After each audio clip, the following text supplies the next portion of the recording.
Por que você decidiu investir e priorizar ações em vez de fundo imobiliário ou alguma outra coisa de renda fixa ou alguma coisa, sei lá, tipo... É que criptomoeda não tinha ainda, né? Mas sei lá, ouro, dólar... Por que ações? Legal. Para começar, por que você decidiu investir e priorizar ações em vez de fundo imobiliário ou alguma outra coisa de renda fixa ou alguma coisa, sei lá, tipo... É que criptomoeda não tinha ainda, né? Mas sei lá, ouro, dólar... Por que ações? Legal. Quantas pessoas você já ouviu falar, ou que já saíram em capa de revista, ou na lista da Forbes, que a sua biografia ficou bilionário investindo na renda fixa? Não é nenhum. Não existe, cara. Tá. A maioria dos caras que são bilionários, que fizeram muito dinheiro, foram empreendendo. Tá. Na bolsa, você tem a chance de empreender também, só que sendo um pequeno dono de um negócio. Uhum. Então, vamos ser honestos, nem todo mundo aqui tem a vontade ou tem a oportunidade de montar o seu próprio negócio, certo? Muita gente quer fazer carreira em empresas, gosta de alguma profissão e quer perseguir isso. Uhum. Então, para essa pessoa que ali tem um salário, que tem uma renda ativa fruto do seu trabalho, você tem a oportunidade de se tornar sócios de negócios já consolidados através da bolsa. Então é ali que eu me via, cara. Eu nunca me vi, vou ser bem honesto com você, eu nunca me vi empreendendo. Eu amava esse negócio de analisar ações, eu me imaginava assim, meio que uma carreira igual a do meu pai, do tipo, vou analisar, vou ter clientes, etc, etc. E essa grana eu vou investir e lá na frente, não sei se vou ficar bilionário ou não, mas pô, vou ter uma vida muito boa com isso e vou estar feliz aqui fazendo o que eu faço, entendeu? Tá. Então é meio que mais promissor e é o que você falou, né? Dificilmente você vê um bilionário que ficou bilionário com poupança ou renda fixa, ou até às vezes fundo imobiliário também é muito mais difícil, esse negócio exponencial, assim, Os fundos é muito mais difícil, né? Falando agora de fundo imobiliário, né? Meu pai sempre briga, isso aqui é uma porcaria, isso aqui é uma... O pessoal pega isso aí pro coração, cara. Fica chateado, fica, nossa, o quê? E aí vira matéria, né? Mas é porque a gente já teve algumas experiências não muito boas. O fundo imobiliário, ele é uma categoria de produto relativamente nova. Acho que é 2009, talvez, 2010. Não me lembro agora de quando é essa regulação, mas é um produto... É um produto relativamente muito novo ainda. Então, não deu nem tempo ainda de dizer que se poderia tornar alguém bilionário ou não. É verdade. Eu, particularmente, acredito que não. Tá? Porque qual é a característica, por exemplo, de um fundo imobiliário para crescer? Ele precisa captar. Então, ele constantemente precisa subscrever cotas, certo? Dos seus cotistas.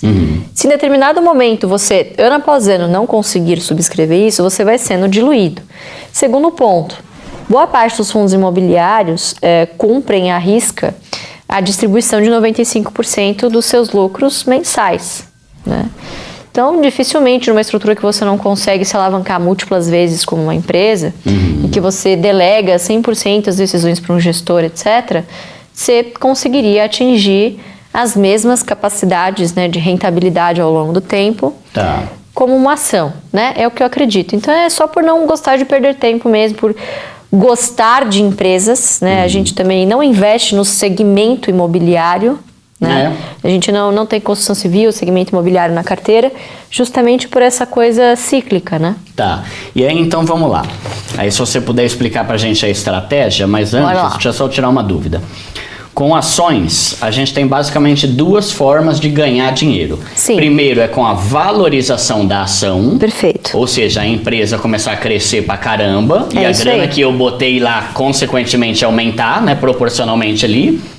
E a segunda é a empresa ser grande pra caramba e distribuir bons dividendos. E aí, mesmo que ela não cresça, os dividendos que vão ser a parte que me agrada. Exatamente. É basicamente isso. Exatamente. Tá. Você vai ver algum retorno. O que é o retorno total ao acionista? É justamente o que você compôs. É o dividendo reinvestido mais a parcela do mercado, que é a valorização... Desculpa, a valorização dessa empresa ao longo do tempo. Tá. O componente do dividendo, obviamente, vai depender da lucratividade da empresa. E se o acionista vai reinvestir, quer dizer, vai pegar esse dinheiro, botar na ação de novo. Então, esse pedaço, claro, depende da lucratividade, mas depende muito mais do acionista. Pedaço da valorização depende exclusivamente, claro, no curto prazo, dos comportamentos dos mercados, dos agentes, mas no longo prazo, o que a gente vê quando a gente pega o gráfico de EBITDA, por exemplo, né, de rentabilidade da empresa versus a cotação, o preço, cara, o preço segue o resultado. Então, o que eu estou querendo dizer aqui? Se você escolhe boas empresas, o que se subentende? Que essas empresas, por mais que elas não cresçam exponencialmente, elas vão continuar dando boa lucratividade e crescendo ali devagar e sempre, é ver grama crescer. Você vai ver ali, puta, a ação tá igual a 3 anos atrás, mas não, cara, você tem que levar em consideração o componente do dividendo que você foi lá, desembolsou e colocou de novo. Essas duas coisas somadas, o que é muito importante? Você ter consistência. Então a gente preza muito mais por empresas que nos deem esse crescimento lento e certo, vamos dizer assim, distribuindo dividendos, do que empresas que tendem a ter ganhos exponenciais, porque isso pode acontecer ou não, né? E a chance de não acontecer é grande, principalmente agora com taxa de juros lá em cima. Então a ideia da estratégia é você investir em empresas já consolidadas. Isso. E que sempre...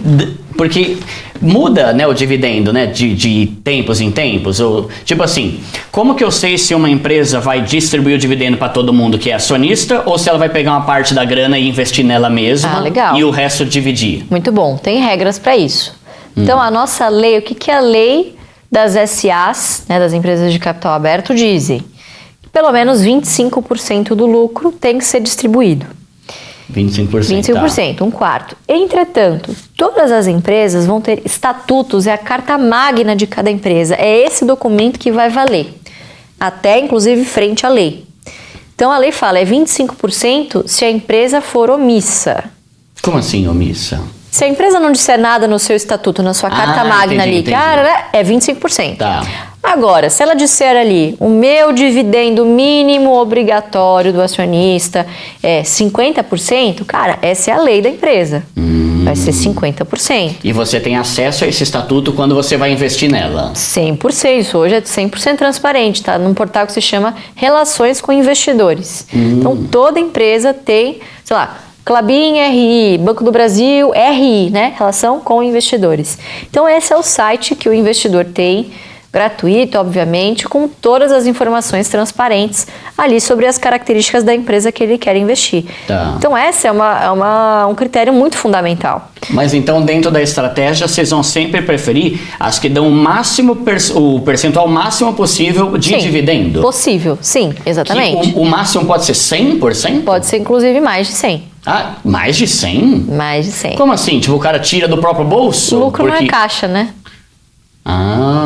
O lucro não é caixa. Caramba. Então, muitas vezes, por exemplo, a S Brasil fez isso por muitos anos. O lucro distribuível ele era mais de 100%, porque tinham algumas variáveis ali não caixas, meramente contábeis no balanço, que eles reconsideravam de novo e usavam isso como a base para distribuição de dividendos. Tá. Algumas empresas, inclusive, não usam nem mais o lucro como base para distribuir dividendos. Isso também pode. Por exemplo, a Vale. A Vale pega o EBITDA, que é ali o lucro operacional, vamos dizer assim, né? Menos o CAPEX, que é quanto ela tem que tirar do bolso, né, para investir em si mesma. Então, o CAPEX tanto em novas lavas que ela abre, enfim, mas manutenção, tudo que ela precisa fazer de investimento nos seus campos. O que sobra, ela distribui X% para os seus acionistas. Então, ela não usa o lucro, por exemplo, a Klabin também faz isso. Fala algumas aí que você falaria. Essa